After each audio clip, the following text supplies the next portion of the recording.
आपके बीच में आज होगा वो आपके जीवन के लिए एक नया नवीन होगा। वैसे नया तो नहीं है, लेकिन जैसे कोई चीज़ हम आप भूल जाएं, बहुत समय गुजर जाए और वो चीज़ कोई बताता है, सुनाता है, तो हमको आपको नई लगती है। धर्म कोई आज की चीज़ नहीं है। जिस दिन धरती पर इंसान ने जन्म लिया, उसी दिन परमपिता परमेश्वर की तरफ से धर्म की भी स्थापना हो गई थी। यानी हम मनुष्य इस संसार में धर्म को लेकर पैदा हुए, और ये धर्म कोई आदमी की बनाई चीज़ नहीं है। जैसे इंसान इंसान को नहीं बना सकता, हम सबको उस परमपिता परमेश्वर ने पैदा किया है, बनाया है। उसी तरह से धर्म भी भगवान ने ही बनाया। यानी हम मनुष्यों के लिए परमेश्वर ने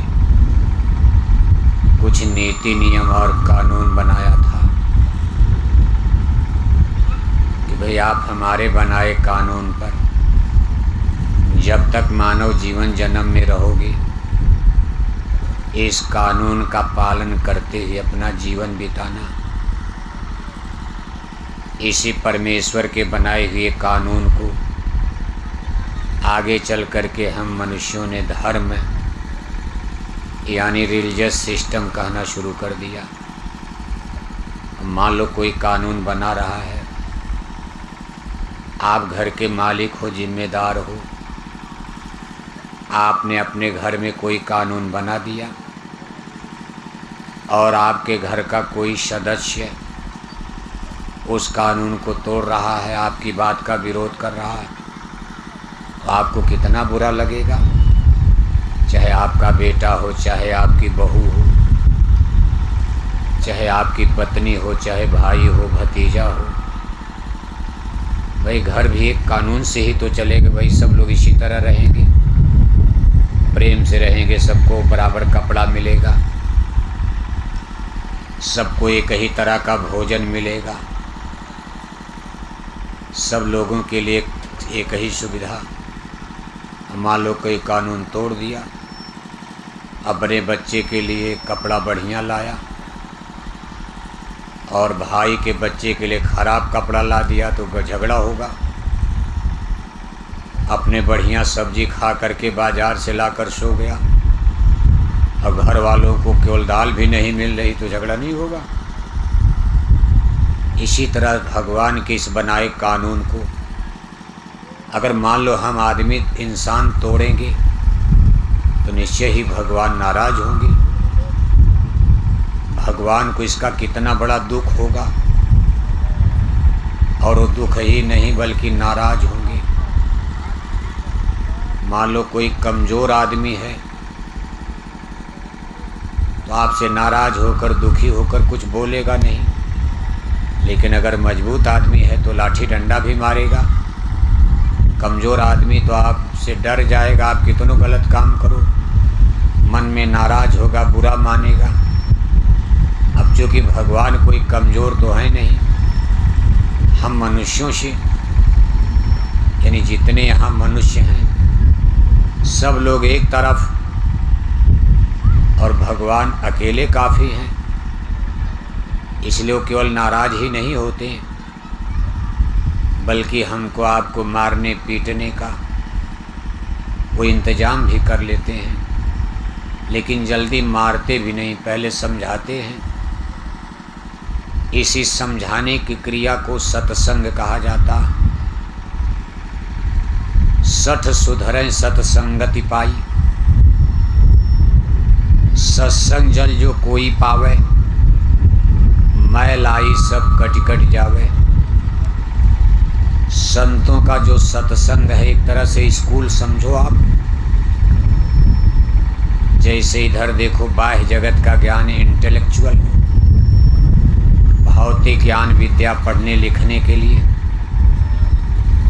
हमारी सरकारों ने जगह जगह स्कूल कॉलेज यूनिवर्सिटी का इंतज़ाम किया। अब उसमें बच्चे बच्चियां पढ़ने जाते हैं। अब ये जो ज्ञान प्राप्त करेंगे इसको इंटेलेक्चुअल यानी बौद्धिक ज्ञान कहा जाता है, भौतिकीय ज्ञान। इस ज्ञान को प्राप्त करने से लाभ क्या होगा? इससे शरीर की रक्षा में सुविधा होगी। शरीर की रक्षा तो नहीं पढ़ोगे तब भी होगा।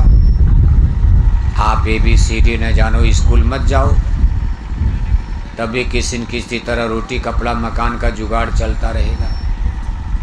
लेकिन तब थोड़ी कठिनाई होगी। रोटी तो मिलेगी लेकिन बढ़िया नहीं मिलेगा भोजन, कपड़ा भी मिलेगा लेकिन काम चलाओ। 1 करोड़ की कार घर में नहीं आ पाएगी। लेकिन अगर मान लो आपने पढ़ लिख लिया, आप हमीरपुर के सबसे बड़े इंजीनियर बन गए, सबसे बड़े डॉक्टर बन गए। अब 1-2 लाख रुपया महीने तनख्वाह मिलेगी। अब आप 50 लाख 1 करोड़ की कोठी महोबा में चाहे हमीरपुर शहर में बना लोगे, पैसा है बना लोगे। आपका कपड़ा बढ़िया हो जाएगा, एक दिन में 2 बार 3 बार कपड़ा बदलो। आप 20 लाख की कार में भी चलोगे। आपका भोजन भी बढ़िया होगा। लेकिन ये सब कब होगा? जब आप यहाँ आमदनी अच्छी करोगे, पैसा रहेगा तभी तो। अब पैसा कमाने का तो कई सिस्टम, कोई पढ़ाई लिखाई नहीं है। आदमी बिजनेस व्यापार करके, कितने लोग देखो शराब बेच करके पैसा कमा लेते हैं। सबसे बड़ी कोठी उनकी आपके महोबा में, बांदा में, हमीरपुर में शराब बेचने वालों के भी वो भी 1 करोड़ की कार में चल रहे हैं। यानी कुल मिलाकर के पैसा प्रमुख है। हमारे इस भौतिकी जीवन में लौकिक जीवन जिसको कहा जाता है, जिसमें शरीर की रक्षा करना, भरण पोषण करना, शरीर पालना, और शरीर पालने के लिए लौकिक जीवन में रोटी कपड़ा मकान 3 चीज़ें बताई गई। इन चीज़ों को प्राप्त करने के लिए आपको पैसा, और पैसा कमाने के बहुत सिस्टम, तो इसी तरह से पढ़ाई लिखाई, नौकरी चाकरी, ये पैसा कमाने के लिए किया जाता है। भाई हमारा जीवन सुखी हो जाएगा, बढ़िया घर बनेगा, मकान बनेगा, कोठी।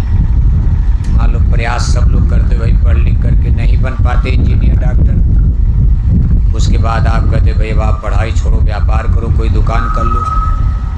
दुकान भी नहीं कर पाए तो आप कहोगे चलो ट्रैक्टर चलाओ, चलो आपको ट्रक खरीद दिया जाता, ट्रक चलाओ। ये भी नहीं कर पाए तो आप कहोगे अच्छा चलो खेती ही करो। यानी कुछ न कुछ, चाय पान की दुकान ही करो, चाहे गिट्टी मिट्टी तोड़ो, लेबर बन जाओ, मजदूर बन जाओ। मतलब कुल मिलाकर शरीर पालना है। इसको कहते हैं इंटेलेक्चुअल डेवलप, यानी हमारा भौतिकीय विकास, बौद्धिक विकास। लेकिन केवल यहीं तक जीवन सीमित नहीं है। एक दूसरा भी काम आपको करना इस मानव जीवन जन्म में, जो संत महापुरुष आपको बताते भाई शरीर की रक्षा तो करना ही है, लेकिन हमको आपको अपना स्पिरिचुअल डेवलप, अपनी आत्मा का भी विकास करना। और ये हमारे आपके जीवन का प्रमुख कर्तव्य है। बल्कि यूँ कहा जाए कि इसीलिए प्रभु ने मानव जन्म शरीर दिया है कि आप ये मानव जन्म पा कर के अपनी आत्मा की रक्षा करो।